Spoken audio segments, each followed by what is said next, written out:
Hi, welcome. Enjoy the content, subscribe, and turn on notifications. Snow was falling slowly over the rooftops in that peaceful neighborhood, as if time had slowed down just for that day. It was Christmas morning, and the Reynolds house looked like something straight out of one of those old cards with silver glitter and the scent of memories. Margaret walked through the living room holding a freshly brewed cup of coffee.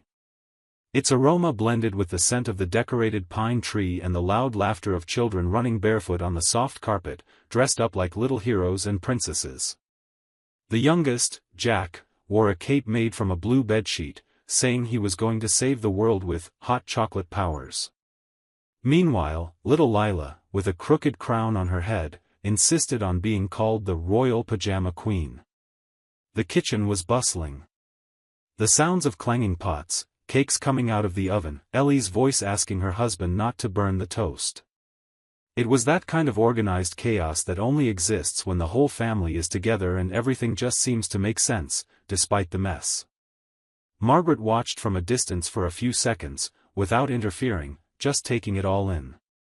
This was her life. Her now-grown children, each with their own quirks, their spouses, their grandchildren, reflections of the journey she and Richard had built over so many years. Ellie, the youngest, with cheeks rosy from pregnancy, sat with one hand resting on her belly and the other holding a plate of strawberries. From time to time, she looked over at Margaret, as though silently seeking support for the huge new phase she was experiencing. The connection between the two was obvious. Margaret remembered the moment she found out she'd become a grandmother for the first time and how Richard cried more than everyone else put together. It felt so recent, yet so distant at the same time.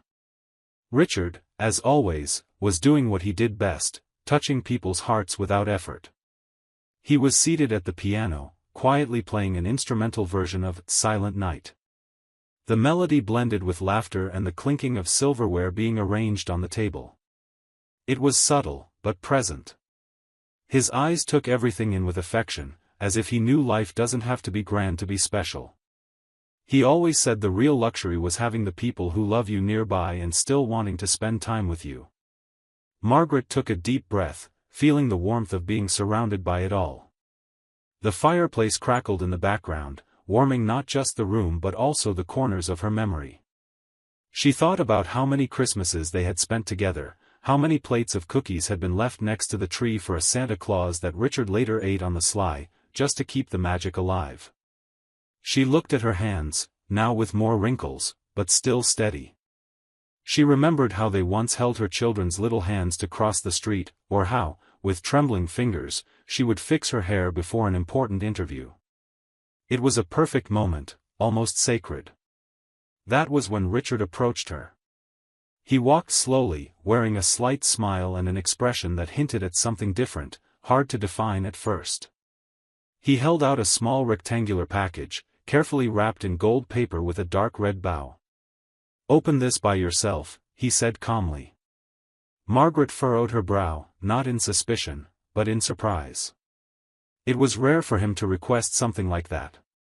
Christmas, for them, had always been a shared celebration, with no secrets and no private moments.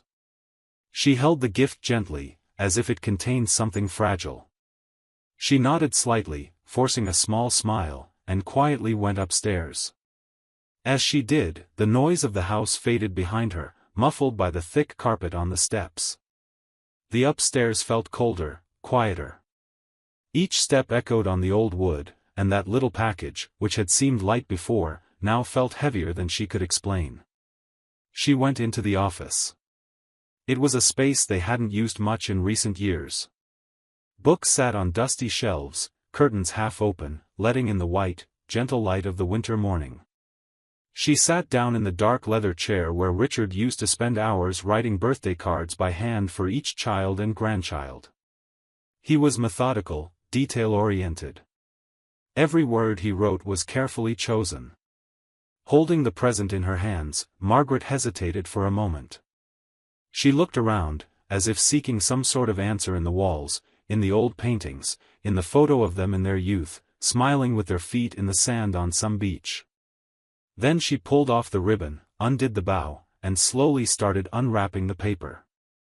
Inside the velvet box was a necklace. Thin, gold, elegant. When she opened it completely, she noticed there was something engraved. Tiny letters, almost impossible to see, yet somehow familiar. She held the necklace closer to the window light, and her eyes caught the inscription. The greatest gift of all. Below the necklace was a letter. A white envelope with her name written in a firm hand. Richard had always had a writing style that combined elegance and severity. Margaret felt a chill down her spine. Something about this gesture, this separation of the gift, told her there was more there than a simple token of affection. Her heart started beating faster, as though it already knew these words could change everything that magical morning represented. Margaret stared at the envelope with her name on it for a few seconds that felt far too long. It held only her name, nothing else. Just Margaret, written in neat, elegant handwriting, without a single correction. She knew that writing well, Richard always wrote as if each letter was a gesture of honor. He was the kind of man who thought before speaking, who calculated before acting, but who felt things deeply. Her heart throbbed unevenly the moment her fingers touched the paper, as if the world outside had gone silent. Not even the children's laughter, the crackling fireplace, or the birds singing on the porch could pierce the bubble of quiet now surrounding the office. With slightly trembling hands, she opened the envelope. The paper smelled of fresh ink. He must have written it recently. Maybe earlier that same morning. Maybe just hours before everything began. The first sentence was a loving greeting, like the start of an ordinary holiday card. But as her eyes moved down each line, the room's temperature seemed to change. The sweetness of the opening words gave way to something heavier. Richard wrote with his heart laid bare, but it wasn't wounded in any trivial sense. It was a hurt coming from somewhere deep within, from someone who had been struck in the core of what he believed untouchable. He wrote about time. About how the years had passed in a breath. How he remembered in detail the day Margaret walked into his life. How she smiled when she asked for a cup of tea in that coffee shop where everything began. He recalled the dress she wore that day and how she tucked her hair behind her ear.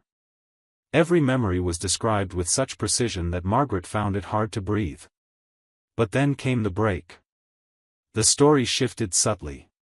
He said he had felt something strange in recent months. A soft but cruel distancing.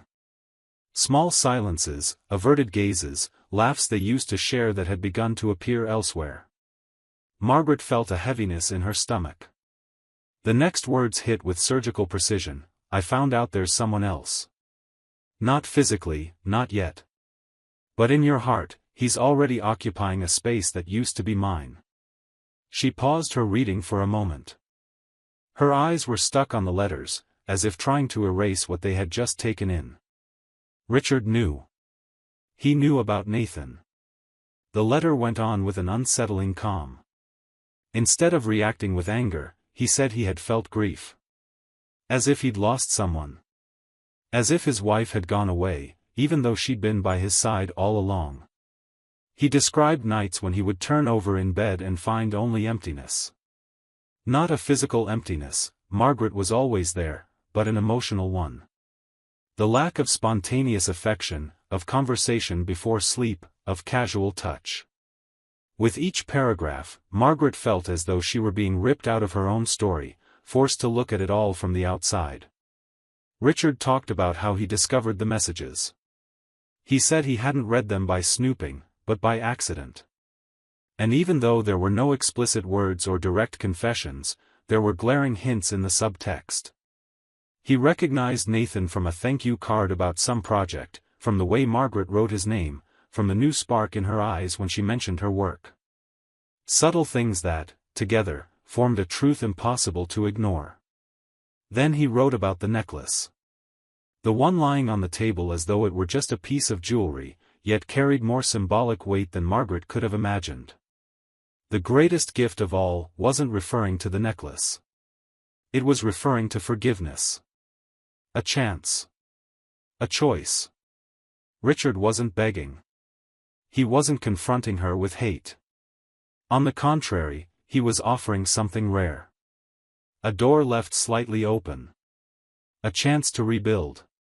But he made it clear he couldn't move forward if she didn't shut that chapter with Nathan completely. The greatest gift I can give you today is my vulnerability. And maybe, if you want it, the hope that we can rebuild what's collapsing. When she finished reading, Margaret couldn't move. The letter was still in her hands, but it felt as heavy as lead. Her eyes burned. Her throat was dry. She pictured Richard smiling at the grandchildren downstairs, and that image hit her all at once. He knew all of it, and still he chose to be there, whole, that Christmas. He still made the coffee. Played the piano. Gave her a gift.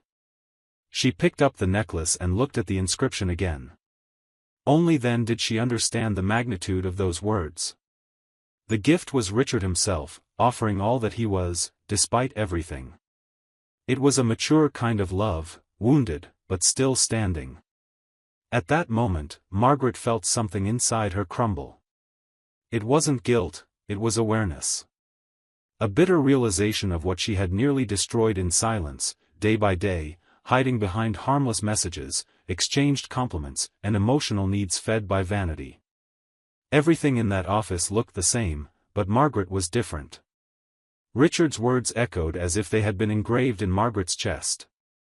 She was still holding the letter, but her gaze locked onto some random spot on the carpet, as if searching for answers there. A throbbing ache rose in her throat, but above all, she felt something she could barely name, shame. A shame accompanied by a deep weight, as if she'd suddenly been forced to face everything she preferred to sweep under the rug. Her vanity, her escape, her need for validation hidden behind makeup and digital compliments. Now it was all right in front of her, no filters. The necklace lay on the table, too delicate to carry so much meaning. She touched it gently and turned it in her fingers, as though she needed to confirm once again that it was real. She closed her eyes for a few seconds, and images began flashing through her mind like an old movie in reverse. But this time, it wasn't Nathan she saw, or the recent thrill that made her feel alive for a few fleeting moments. What surfaced were memories of Richard. Simple moments, but full of truth. She saw herself younger, soaked by rain in a grocery store parking lot, trying to protect Ellie's birthday cake with a plastic bag. Richard appeared with an umbrella and, without saying anything, just shielded her with it. He didn't mind getting wet. He took the cake from her hands and smiled as if it were the most natural thing in the world. For years after, he'd say, that rain was worth every drop. Another memory came, the night her father was rushed to the hospital. Margaret was crying in the hallway, holding her phone like a ticking bomb. Richard arrived nearly out of breath after driving 3 hours from the countryside where he'd been at a meeting. He sat beside her, placed his hands over hers, and stayed there in silence, a pillar of flesh and blood holding everything together. More scenes followed, as if her heart wanted to shout that there was still something there. She remembered the day Richard sold his classic motorcycle, a gift from his father, to help pay for the fertility treatment that would give Ellie a better chance at getting pregnant. He didn't hesitate. He just said, "Family is what drives me. The rest is just metal." Then she recalled a nearly forgotten moment, the note. A little paper left in her medication box years ago, when she was going through migraine attacks and felt useless, heavy, and invisible. In the note, he wrote, "Even on days you can't smile, you're still the most amazing woman I've ever met." Margaret's eyes filled with tears. They weren't hurried or dramatic tears. They were thick, loaded with years she had stopped appreciating the way she once did. She realized that Nathan's appearance in her life hadn't been prompted by true love, but by emptiness, and an illusion that she needed something outside when it was actually right there within the walls of that home. She stood up slowly and walked to the window. The snow was still falling outside, but each flake looked sharper now. The trees covered in white created a movie-worthy scene, yet Margaret saw beyond the landscape. She saw the faces that mattered. The grandchildren, Ellie, the children, their spouses. And Richard. He was downstairs, present, whole, despite everything. He knew. And he was still there. She grabbed her phone. It was on the shelf, charging. Her fingers paused for a fraction of a second. She opened the conversation with Nathan. There were a series of messages, some playful, some flattering, secrets shared at times when Richard was already asleep. It was easy to fool herself in that digital space. It seemed harmless. But now, with eyes free from illusion, it all felt like a betrayal of spirit. She wrote with clarity, with no beating around the bush, like someone finally waking from a restless sleep. It's over. Please don't contact me again. What happened between us was a mistake. I was lost, and I used you as an excuse to run from what I needed to face in myself. But now I know what really matters. I have someone who loves me, even with all my flaws. And I choose him. I choose my family. I choose to be whole again where I should have stayed all along. She took a deep breath before pressing send. And when she did, it felt like she'd opened the windows of a room that had been locked for a long time. A room holding all the versions of herself that had forgotten to treasure what was essential. She went downstairs quietly. With each step, her heart pounded faster. The sound of the living room returned, the kids playing, Ellie chatting with her sister, the muted piano melody now playing something new. Richard was there. Sitting, wearing the same calm expression. She watched him from the doorway, and something inside her broke, irreversibly, but this time it was a necessary break. She walked across the carpet, almost unnoticed, and stopped beside Richard, extending her hand. He looked up, surprised. She didn't say anything. She just let his fingers interlace with hers.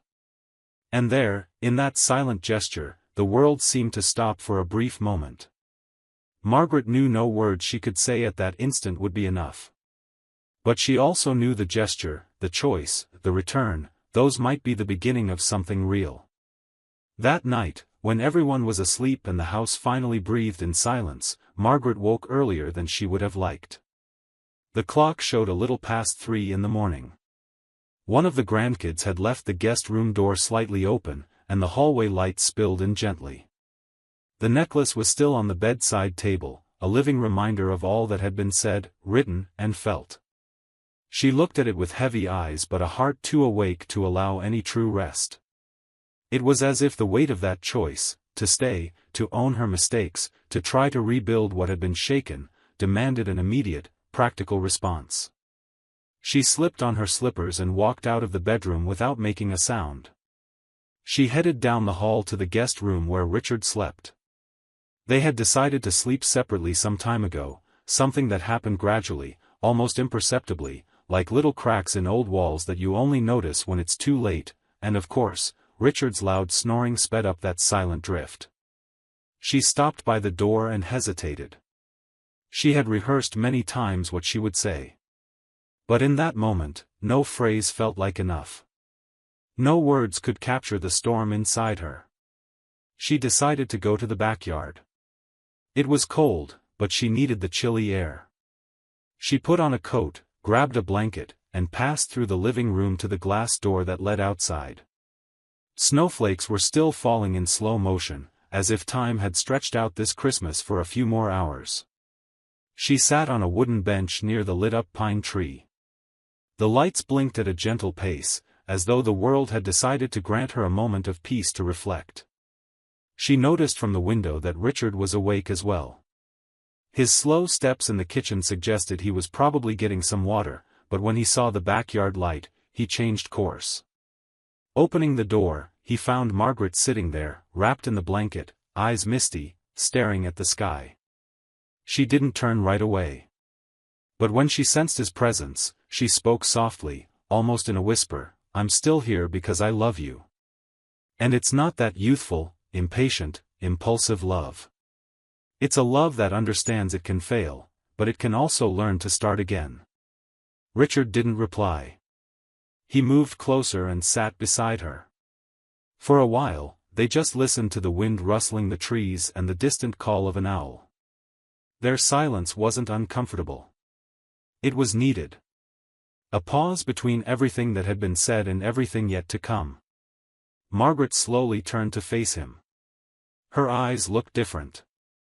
There was a vulnerability only those who truly repent can bear. She held his hand firmly and went on, I got lost trying to prove something to myself, something I can't even name now. But today, after reading your letter and holding that necklace, I understand. The greatest gift I received was realizing that real love isn't always pretty. It bleeds, it gets tired, it nearly gives up, but it still stays. Richard took a deep breath, like someone mustering courage to feel again. After a few seconds, he nodded and gazed at the sky. The full moon lit the yard with a soft, almost bluish light. Then he spoke quietly, but firmly, I gave you that necklace because I wanted to give you a choice. And even without knowing what you'd decide, I chose to keep loving you. With no guarantees. Margaret rested her head on his shoulder. They stayed like that, two old souls who, after losing their way, had finally found their path back to each other. It was a reconciliation without empty promises, without over-the-top declarations. A silent decision to keep walking side by side, one step at a time. The following weeks were challenging. Margaret had to look deeper inside herself than she ever had before. Their conversations, at first, were marked by long pauses, avoided glances, and inevitable discomfort. Richard didn't pretend to forget, but he also didn't use his pain as a weapon. He listened to her. Sometimes sadly, sometimes with contained anger, but always honestly. Margaret wrote letters. Many of them. In one, she left a note on Richard's pillow saying, "Thank you for staying, even when I didn't deserve it." Richard answered by sticking an old photo of the two of them on the fridge with a note on top, "We're still those people in this picture. Just a little more bruised. And maybe stronger because of it." Over time, the house regained its natural warmth. Ellie had her baby and named her Hope. The gesture struck Margaret deeply, because she knew how much that word now represented everything they were going through. The arrival of the little one brought the family even closer and provided new reasons to smile. But there was still one last unexpected chapter. Out of nowhere, a few weeks after Christmas, Margaret got a call from a mutual friend of Nathan's. The voice on the other end sounded anxious and troubled. She warned that Nathan had shared parts of Margaret's messages on his social media. Edited images, some taken out of context, others that never should have been made public. It was a desperate attempt at exposure, revenge disguised as righteousness. Margaret felt the floor drop beneath her. She ran to the computer and opened her social media. There it was. With captions implying she was just another bored wife looking for a thrill. Comments piled up. Strangers weighed in, judged, laughed. But then something extraordinary happened. A few minutes after the post went viral, Richard went on Margaret's profile and posted an open letter, not to blindly defend her, but to tell the truth. With elegance and clarity, he recounted what happened. He wrote about pain, about choice, about forgiveness. He explained they weren't brushing off the mistake, but rebuilding from it. He said that outside judgment would never understand the full intimacy binding two people. The post touched thousands of people. It was shared widely. Couples came forward with similar stories. People left messages saying they felt inspired to forgive, to try again, to look at each other with more compassion. Nathan deleted his posts. He disappeared from social media. That night, Margaret realized that real love doesn't need to hide. It can withstand exposure, shame, and, above all, it teaches. She lay down next to Richard, took his hand, and whispered before drifting off to sleep, the greatest gift of all was learning how to truly love. And being loved, even when I was lost to myself. In the darkness of the room, with the soft sound of snow falling outside, Richard gave her hand a gentle squeeze. It was the only answer she really needed. Thank you for watching the video. If you enjoyed it, Don't forget to subscribe to the channel and turn on notifications so you won't miss any updates. See you next time.